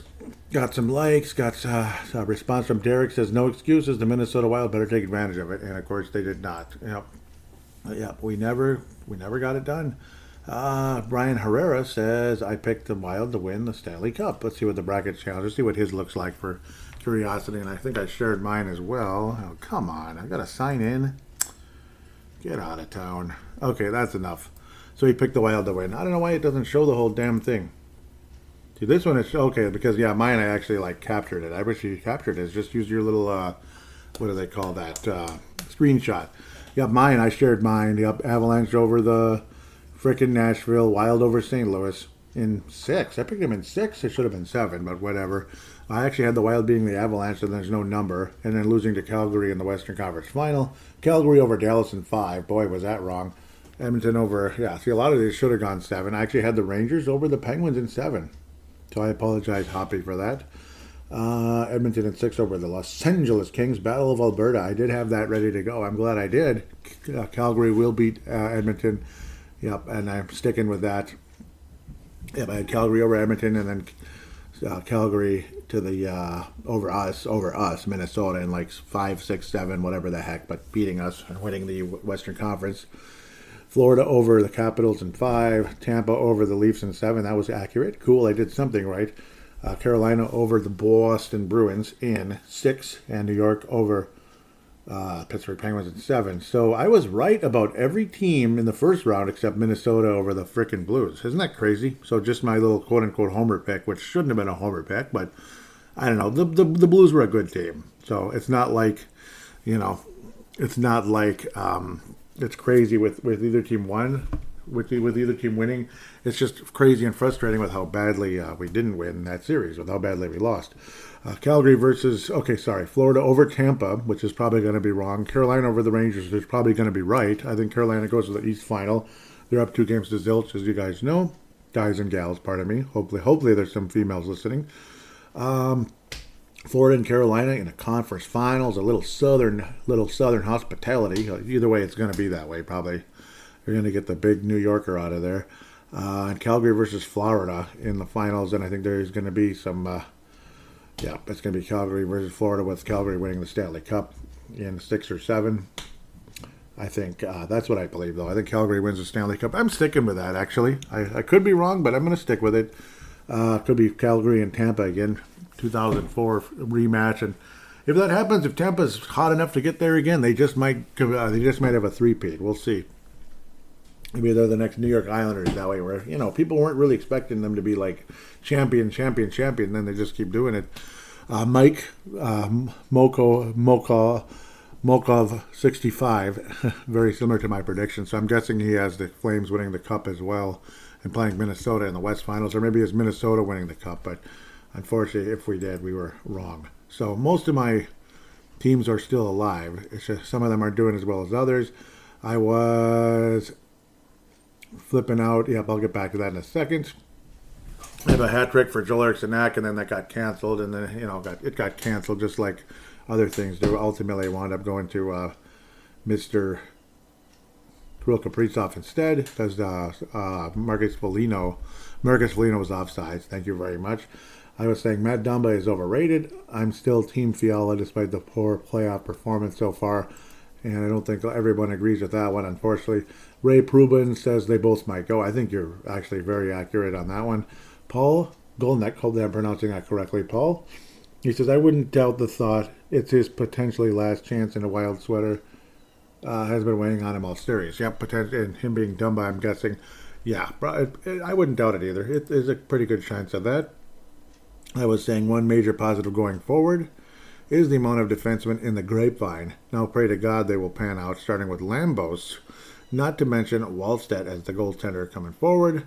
Response is, Michael Bolstead says Lambos is good. He's big too. Tim Sayer says Wallstedt is a must.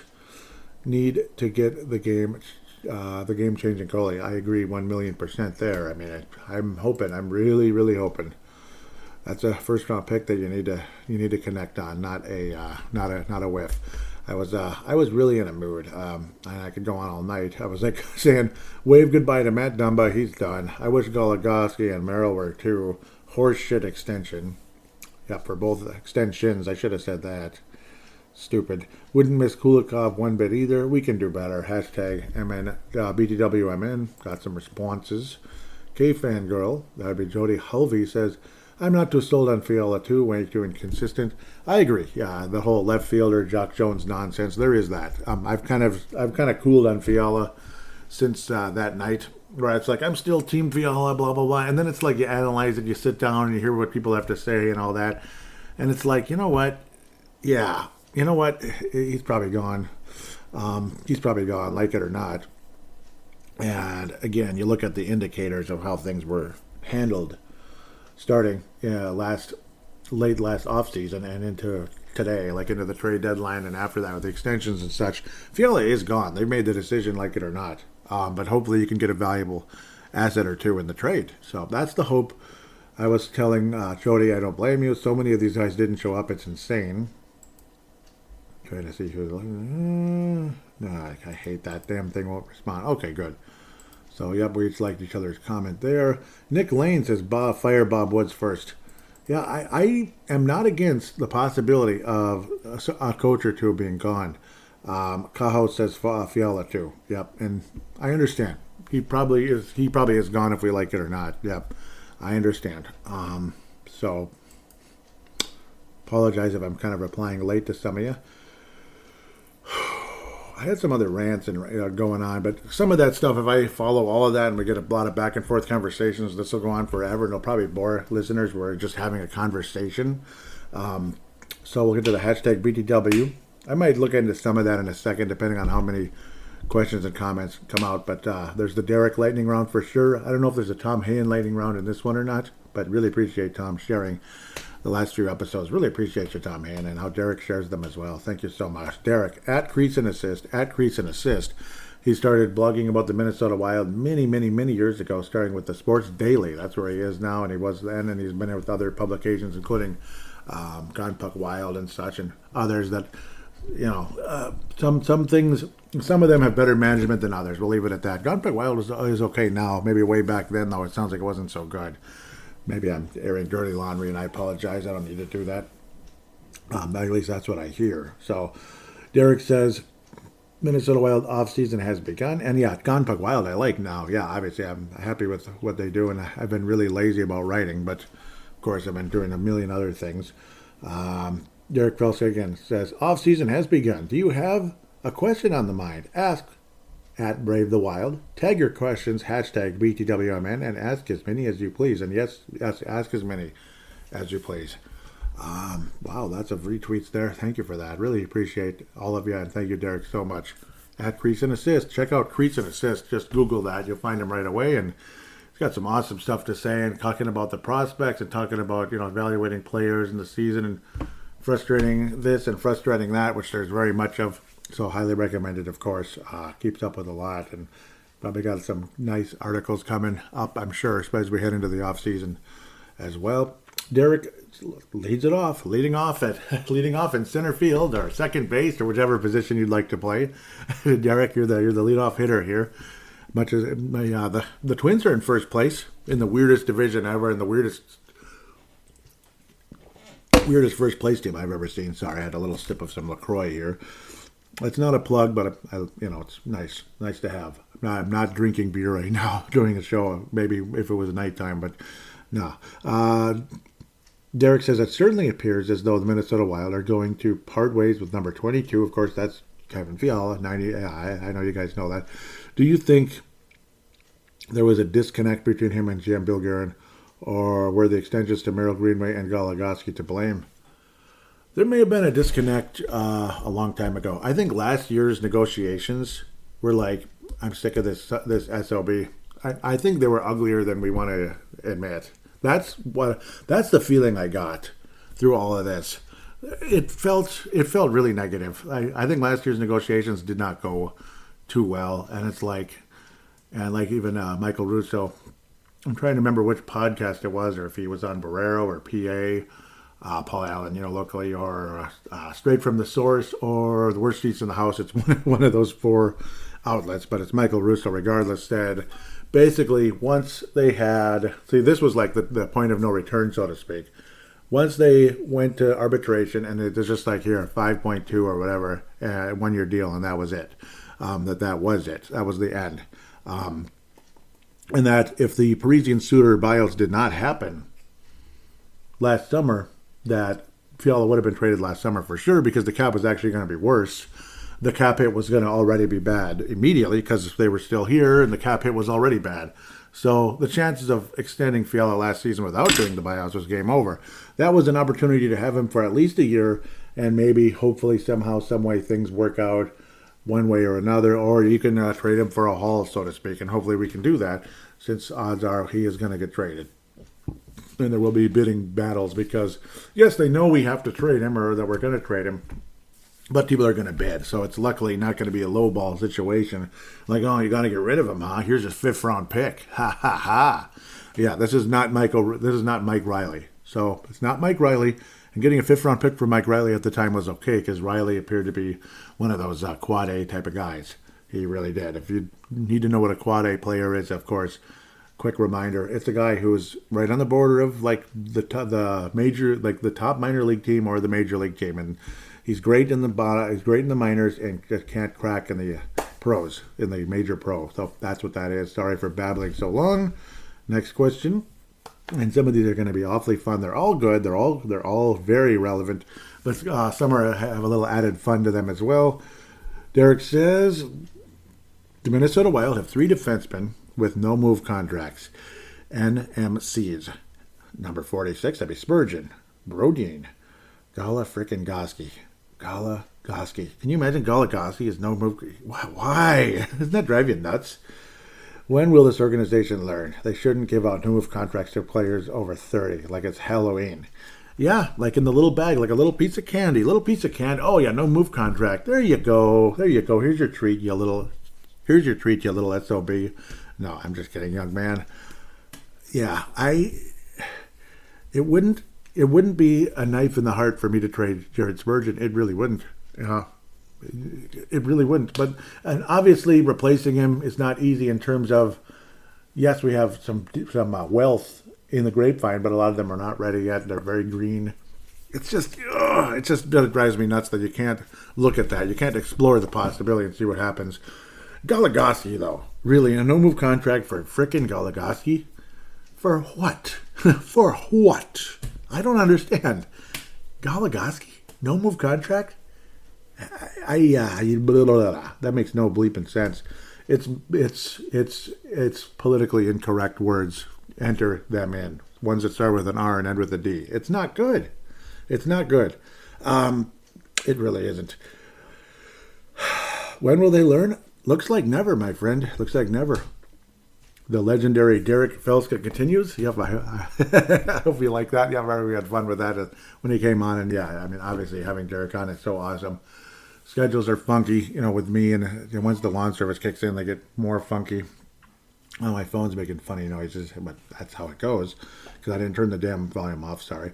The Athletics, Michael Russo. Yes, Michael Russo reported about the team's lack of practices, in the last 2 months of the season, as well as Dean not making any, and that's right, any adjustments in the playoffs. Is he 2 hands off?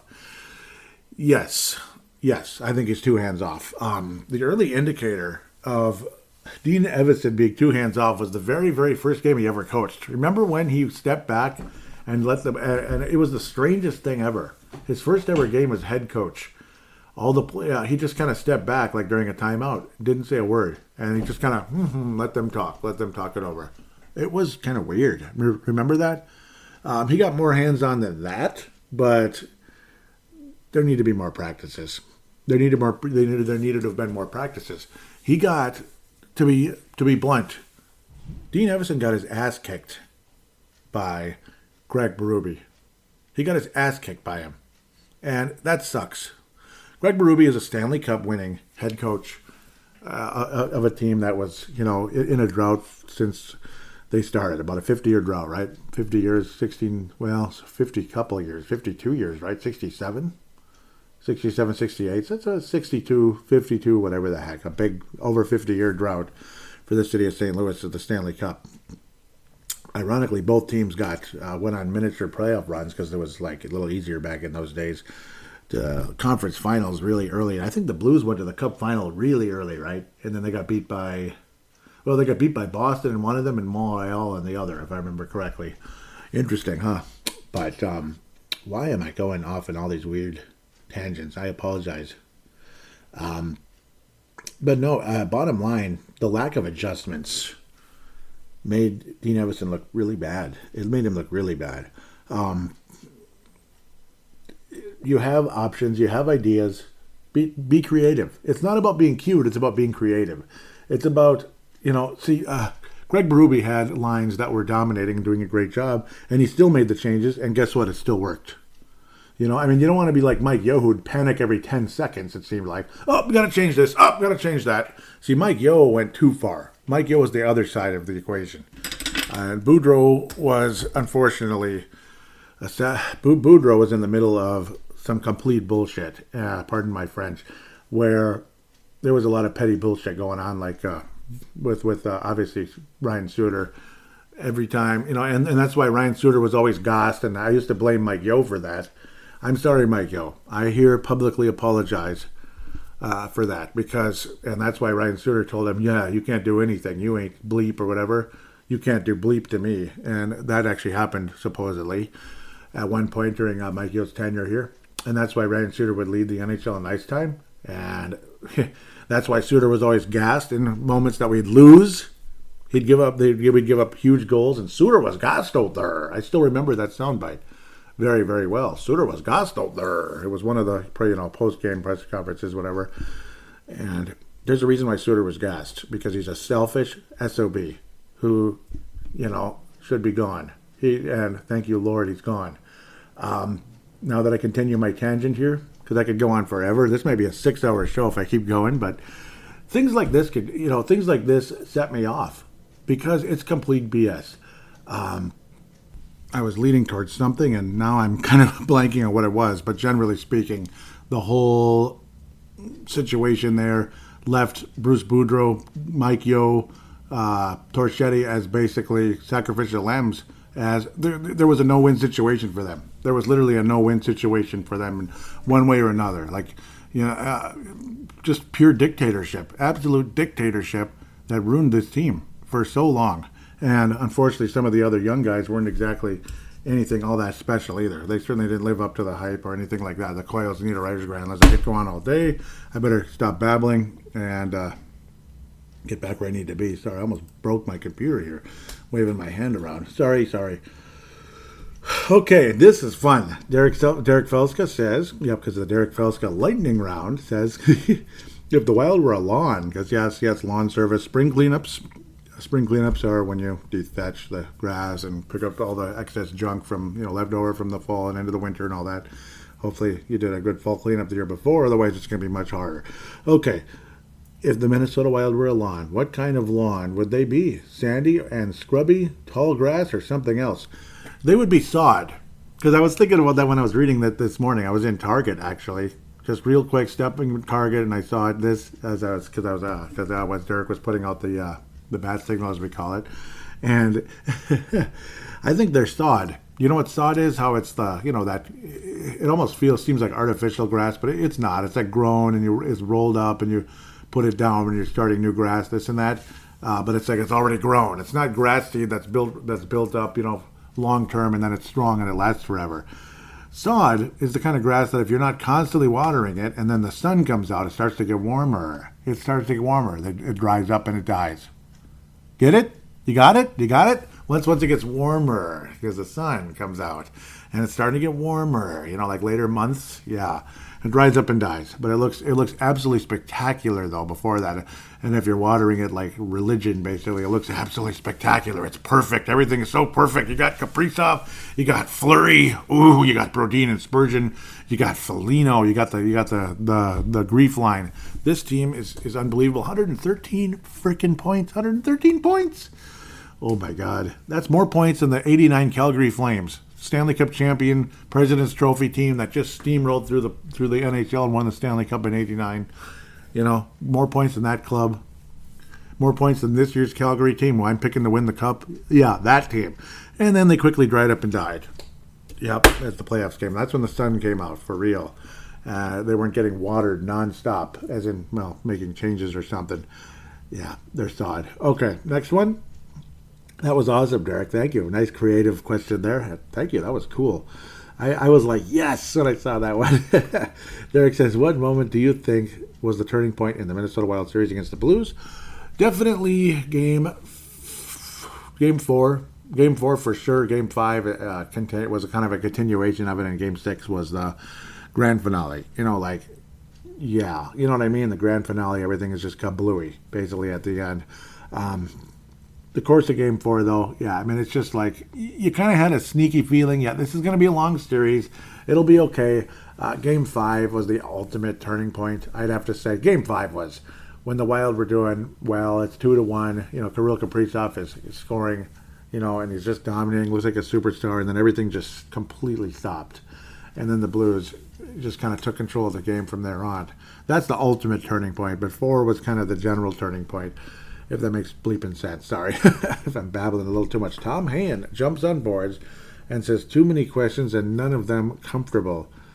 Don't want to ruin folks' weekend, so I'm going to sit this one out. Oh, come on, Tom. I mean, at least you commented, though. Go Minnesota Wild. Hashtag Minnesota MN Wild. Oh, Tom. Well, bring them in. Bring them in next time around. Don't be afraid. Next time around, bring them in. I understand. You wouldn't really ruin anybody's weekend, though. You know, you wouldn't ruin anybody's weekend. Here we go. Derek says, which video game disappointed you as much as this later playoff failure? Ooh, after Final Fantasy VII, after they killed Aerith. What do you think of that? I bet the whole planet's like, that played FF7 is like, that's sacrilegious. How the bleep can you say that? Or actually, like, you know, Lunar the Silver Star story complete. Holy crap. If you ever played, if you were blessed enough to play Lunar the Silver Star, Lunar the Silver Star for Sega CD, and you enjoyed and saw how unbelievable a game that was. Everything from the soundtrack, the storyline, the gameplay, the vibe, everything about that game, which to me is top 5, top 3 all time. Silver Star, Lunar the Silver Star for Sega CD. The only down point is Sega CDs break easily. You know, the system breaks easily. They were freaking expensive. They're hard to find. This and that. The connection, when you have to have it, you know, it's a big clunky design as well when you have it connected to the Sega Genesis, unless you're, you know, blessed beyond belief to have the CDX, which nobody has. And when you do, whenever you find it on eBay or something, there's always something wrong with it, or there's always something missing. And, oh, it doesn't come with the AC adapter, but that's okay. You know, I'll find one. No, you won't. It's a special AC adapter that's completely different than all the other systems, and then it's impossible to find, and it doesn't exist anywhere. Many years ago, Sega had like a old systems website. It was like Sega, the real Sega, where you could order it. But guess what? Sold out and never coming back again. Oh, God help me. So, to the point, the PlayStation was coming out with a new and improved, beautiful PlayStation graphics, PlayStation technology, much more voice acting. Beautiful version of the Lunar the Silver Star story complete. And what did they do? They took this incredible soundtrack for a great game, completely changed it, completely changed the entire soundtrack. Not a single song was remaining from the previous version, and it was boring as hell. Unfreaking believable. They changed the gameplay where you could see the monsters as you're going to bump into them. It was like a cheap, like, beginner's type of game. Unbelievable. And then they changed the storyline and made it cheesier. Much cheesier. Lunar the Silver Star story complete. You suck. You absolutely suck. You were the Minnesota Wild power play. So there you go. You got me going there with that one. Jay Bushy. Yeah, you can tell it's a little pinned up anger for that one. That's been in me. It's been sticking in my craw for about, that was 1999. So, gosh, that's about 23 years now. That's all, just 23 years. Jay Bushy says, if Fiala is traded, and welcome back, Jay. I love hearing from you. What in return do you think Minnesota Wild will want? A high prospect and a pick, or a top 10 first-round draft choice in this year's draft? I think either one, honestly. I think either one. I wouldn't be surprised if it's like a high prospect and a pick. That's what I'm leaning towards. But if you can get a high draft choice from, like, say, Ottawa, that'd be pretty cool. Let's Go Wild responds with, 97_33. Responds with high prospect and top 12 pick. How high of a prospect depends on how high the pick is. If 2, good prospect. If 12, elite. Yeah, you're hoping for an elite prospect if you're getting the 12th pick. Yeah, I mean, because the thing is, when you think about, but it's, but you're giving up this high pick, but you're getting a legitimate player who had 80 points, and he's got most of his career still ahead of him. So, where, a 12th pick might end up, or even any prospect might not end up being as good as Kevin Fiala. So, great take. I agree. That's a good take. Let's Go Wild, 97-33. Jay Bushy says, what other players have the possibility to be traded?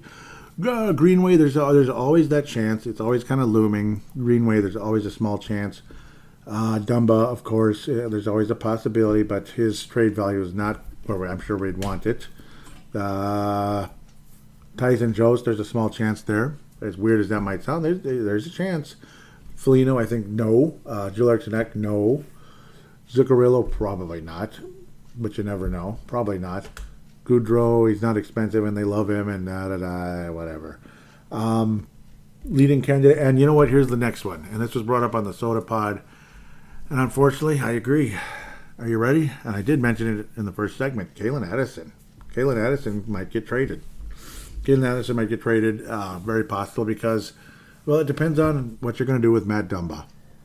One's got to go, I think. One of them's got to go. And if you're freaking married to Matt Dumba, I guess Calen Addison's gone because he's not going to be in the system. You're not going to want him rotting in the AHL forever. He's not a third pair defenseman. He's a top 4. He's a top 4. He's not a very big guy. Neither is Matt Dumba.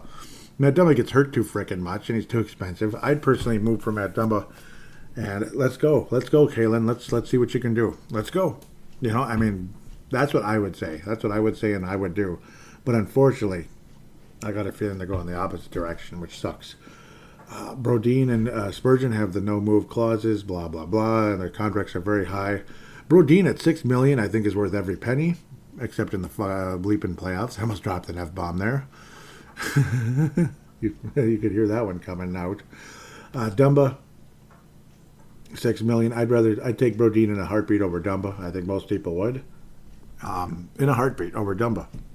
It's no offense. It's nothing against Dumba. You saw the game, right? You saw the games. You saw the seasons. You saw it. So that's where we're going there. Sorry, I'm long-winded, but hey, that's what's good about this, though. That's why I like Fan Interaction. It's fun. You get me going, and I probably get you going, too. That's why you post a ton of questions, which I really adore. Thank you for that. Brian Herrera, welcome back, buddy, says, what do you think hurt the Wild the most in the playoffs? 22 no-showing, 24 playing with one lung. Yeah, isn't that scary? And again, that's why I'm like, no offense to Matt Dumba, but even when he's quote-unquote healthy, he's still just kind of average, He's kind of average, isn't he? He's not the dumb bomb, elite defenseman we thought he was going to be. He's not that guy. And I don't think he's coming back. 24 playing with one lung. Special teams being horrific or the grief line being figured out and nullified. I would lean towards the latter choices there. Dumba and Fiala hurt us a lot. Well, Dumba, it's not like Dumba hurt us, that he wasn't, he is what he is, He kind of is what he is. And him not being healthy didn't help. Foligno not being healthy didn't help either. The knee, the possible broken bone in his hand at some point, because that might not have been fully healed and all that. Foligno has no excuse whatsoever, at all. He just didn't get he just didn't get it done. Special teams being horrific. I think that's the top. The grief line being figured out, nullified, really sucked too. Can you believe it? But at least one player on that grief line was really good. So Drew Eriksson was really good for the second straight season. Foligno was terrible, but he was also playing hurt, and he might have been playing really hurt. And Greenway is just mediocre. He's okay. Greenway was mediocre. He should have been better, I think, because he doesn't have the excuse that Foligno and Dumba have. Scott Forner, welcome to the show. This might be the first time. Scott Forner, not Fournier, but Scott Forner. How concerned are you about the possibility that Kaprizov won't be permitted to come back to the U.S. next season? Not too concerned yet. I understand there is a war going on in Europe right now and all that. I don't think that's going to happen, but I guess you never know if this could escalate. It depends on cooler heads prevailing, that kind of thing. U.S., don't get involved in this, please. Once we do, then it's because if we get seriously involved in it, start praying, everyone. That's all I gotta say. It's gonna get ugly really fast if that happens. Yeah, because I mean, like involved isn't involved, like fighting. Yeah, that would be really bad. Otherwise, I'm not concerned unless that kind of thing actually happened. But, yep, thank you, Scott, for that one. Ty Sandstrom, welcome back to the show. Ty says, special teams were atrocious. What should the plan be for next season? New approach to coaching or hire a specialist for practices? A little of both, I think. I think a little of both. Here's a gift saying, you guys got to stop losing. Get the power play together. Yep.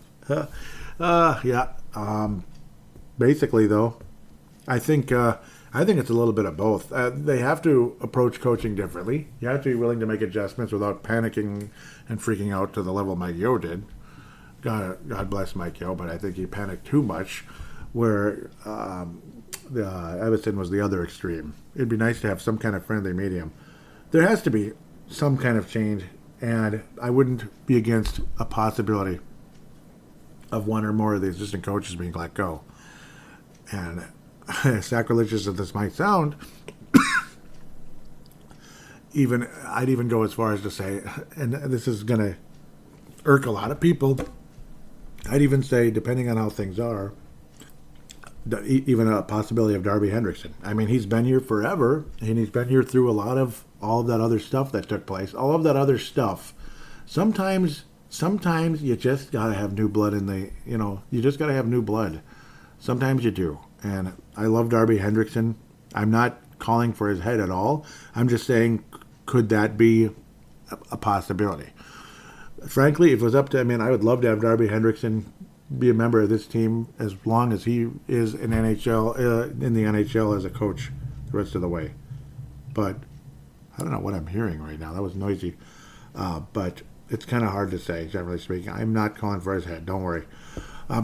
Back where we're going. Brian Herrera says, I would say we trade 7, 18, 22, and 24 this offseason. Move 38 down to that would be the grief line. So he'd be replacing Greenway. Yep. To understand that, as the Greenway is one of the trades.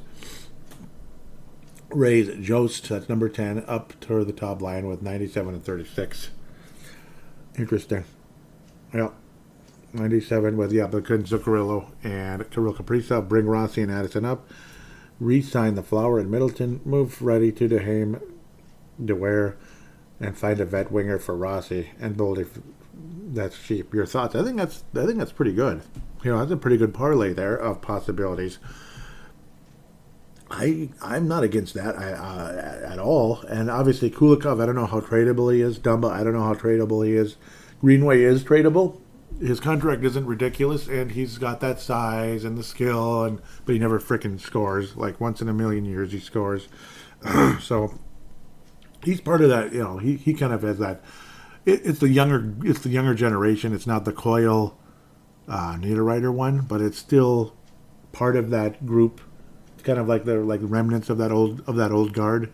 He, even though he's a younger version of it all. Like Joel Eriksson, pardon me, are younger versions of all that. But at the same time, if he's not a winning player, make the move. That was what was brought up with Judd and Declan on the Judd's Hockey Show. that I listened to recently here. I'm trying not to cough to death if I can help it. Try to keep going here, yep, for the sake of time. It's been a long end, but I'm enjoying the hell out of it. Yeah, I mean, I don't disagree with any of that. I don't, I mean, it's a lot to unpack, but at the same time, there's not too much to add. Like you pretty much said what needs to be said there. Rossi and Addison, yep. Rossi, I think, will be here next year. I gotta think he's going to be ready. Not because the spot's being given to him. I think he will earn it. I think he will earn an NHL roster spot next year. I think Addison also should be here, and especially if Dumba's gone, he absolutely will be. Bringing back the Flower. I'm not as high on him as other people. Being a fan of the Vegas Golden Knights the last several years, he's another one of those guys who's like regular season for show, postseason no, instead of postseason for dough. He's not as good in the postseason. Now, for certain teams, yeah, sometimes he'll go on a playoff run, but then here comes the end, and then down he goes. It happened with Pittsburgh a few times where he wouldn't be as good, and this whole talk about 3 Stanley Cups. Yeah, his name is on the Stanley Cup 3 times, but he wasn't the starting goalie for all of those series. He was the starting goalie for one of them. One. You understand? 2009. He was the starting goalie for the 2009 Pittsburgh Penguins. Bill Guerin was there, yep, and Fleury was real young, and he was real good, and blah, blah, blah. He was the number 1 overall pick. 16, it was Murray. 17, Murray. So, I mean, I'm sorry, but Fleury lost his job during the course of the 16 Stanley Cup run, and in 17, he was the backup. He was the backup, and Hoppy will tell you that right away, that's bullshit about the 3 cups. I agree, 1,000,000%. Thank you, Hoppy, for saying that. Actually, Brian Herrera continues, says, what video game would you compare the postseason with? And what game would you think describe the entire Wild season with the postseason letdown?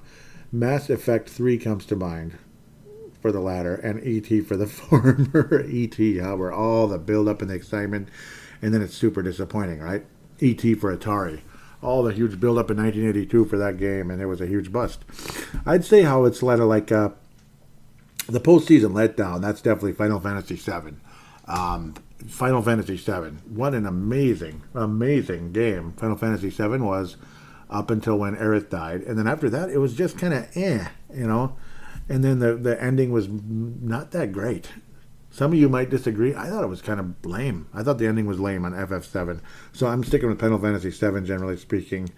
That is like the game of like the entire season with the postseason letdown. That's FF7. The postseason in general, that would be... Yeah, how E.T. was that was E.T. and FF7 for that one. And so Mass Effect's the first one. No, Mass Effect's the latter and E.T. for the former. Okay, sorry. Postseason would be probably like where again you have high expectations and it's just like right away for the most part. Final Fantasy VIII. Like, okay, this one looks promising, and it's just Final Fantasy VIII. And I know some people out there think it's a great game. I don't. I don't. Next, Brian Herrera says, and to finish off on a positive note, which young gun are you most excited to see next season? Rossi's way up there. Kid Anderson's way up there. Man, some of them are kind of further down, though. That's the problem. A lot of them are further down the list. With like the AHL or still in juniors. Like Lambos is still in juniors. That's the part that sucks. Damon Hunt. Guys like Ryan O'Rourke, Damon Hunt going to the AHL. I mean, it's definitely Marco Rossi otherwise, or maybe even Adam Beckman. It's between Rossi and Beckman coming into next season. I'm sorry that it's 2, and it's kind of a lame answer. I apologize.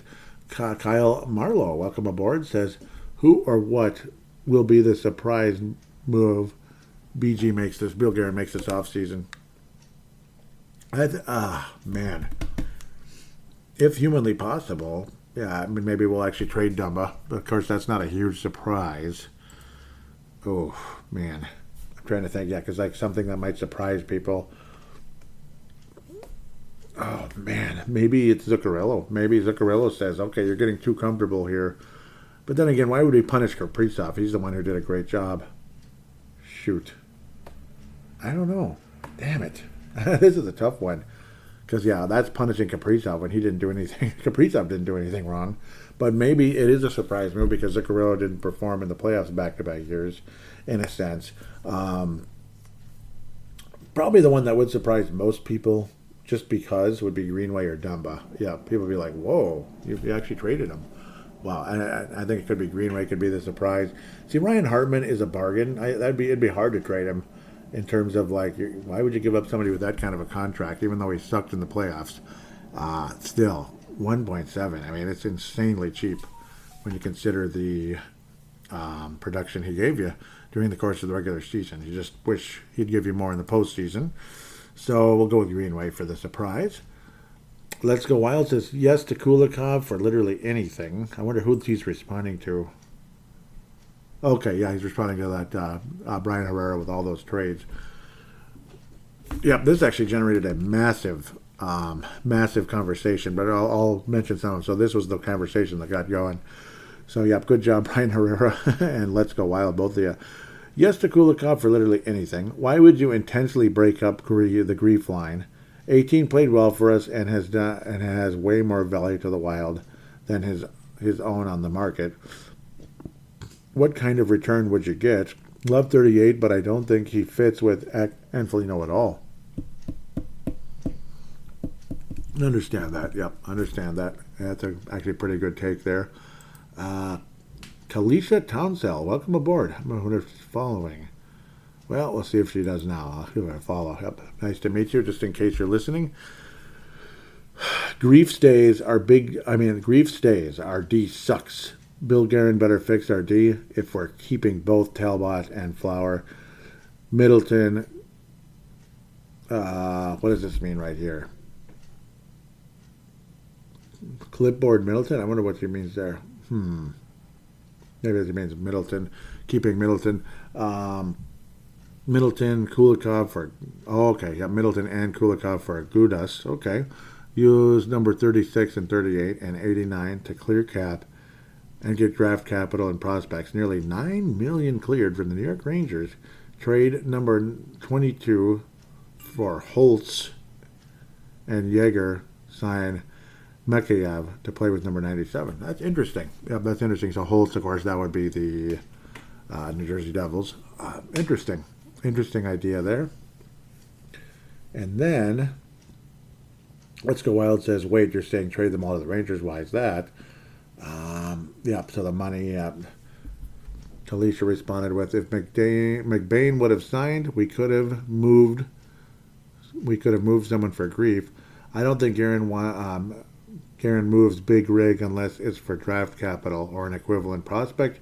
We don't have other prospects who fit the Grief line. Don't break up the Grief, our best line in the playoffs. So, yeah, I understand. Nice to meet you. Hope you follow back. Kalisha. Mike Moko V65. This wraps up the section. And, of course, Derek actually shared the Let's Go Wild response. Thank you for that, Derek. Mike says, after listening to GM Bill Guerin's press conference, any assumptions or we should do this is pretty much blowing smoke.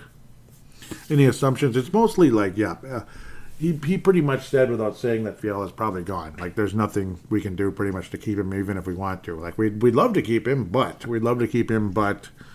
this, so that's my assumption, so to speak, that Fiala's gone, that it's pretty much a done deal there. So it's unfortunate, but it's just the way it is. So with that said, I believe we're going to wrap things up here. I want to thank all of you so much for your responses. It's been it was an awesome season.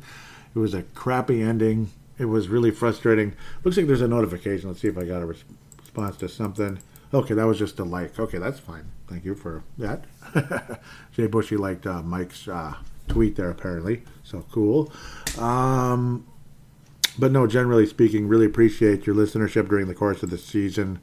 This and that. Sorry for the late release of this episode. Sorry for the length of it, but then again, maybe you enjoy it because there's a lot to say. And of course, there's going to be a lot to say on a show like this and on a season like this and a finish like this and an off season that's coming up. There's a lot to talk about going forward with the salaries and such, and it's not going to be particularly easy.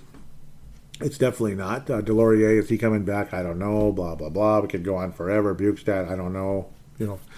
I think leaving space open for the Connor DeWers and such is a good idea. Brandon Haim stayed here all season. So Goudreau's probably staying. Hartman's probably staying because of the money. So I don't know. I don't know if there's really room for a whole lot of guys. Jost, I'm sure they want to see more of what's going on there. I could go on all day. It sucks seeing Fiala go, but it's going to happen. If we like it or not, it's going to happen. And if Fiala stays somehow, that's going to be one heck of a special episode coming up, even when that does happen. That'll be a huge highlight for this show in the off season here coming up. Possibly draft night will be the trade with Kevin Fiala. So we hear from Michael Russo, the godfather of Minnesota Wild media conversations and such, from The Athletic, of course, from The Athletic. But again, thank you so much, Derek Felska. Really appreciate you all. You're obviously able to keep in touch during the course of the summer and keep releasing shows here and there. State of the Wild may or may not be the next episode. That's usually coming up in June. State of the Wild, that one might be a little later because the draft is in early July. At least it's not in late July this time. That was crazy. So State of the Wild will probably be released in June at some point, maybe late June. There'll probably be, I'm guessing there's going to be a show sometime in between. But if not, I mean, it is what it is. I apologize. Hopefully I'll get at least one show in between now and then. Because that's it's about a month away. So it's not that far. So at most, let's say at most 4 to 5 weeks. So like a month or slightly more for the next episode of Brave the Wild. Just letting you know. Major shout-outs, of course, like Derek Felska. Of course, MNW Prospects or Young Guns. Really appreciate that one. Young Guns. Really appreciate you guys. Paulo Bennett from Czechia. Czechia. Justin Baki, locally. Mankato area. Brandon Quast, Western Wisconsin. I believe he might be actually, he's actually in regular Wisconsin. He is a Packer fan, unfortunately, but a big Wild fan, and it's okay. I don't mind. I don't mind. Hey, I mean, I don't hate Packer fans. We get along. I just don't like the Packers themselves. That's all. I really appreciate you guys. What an awesome page. Yeah, Young Guns. We covered all the prospects of the Minnesota Wild and Wild News and such. Pavel Bennett and Justin Baki, Brandon Quast do a lot of the work, and I'm kind of in the background right now because I covered. I'm supposed to cover the Quebec Major Junior Hockey League and the British Columbia Hockey League, but the Wild don't have prospects in those systems right now. But maybe after this draft we'll have a player or two to cover.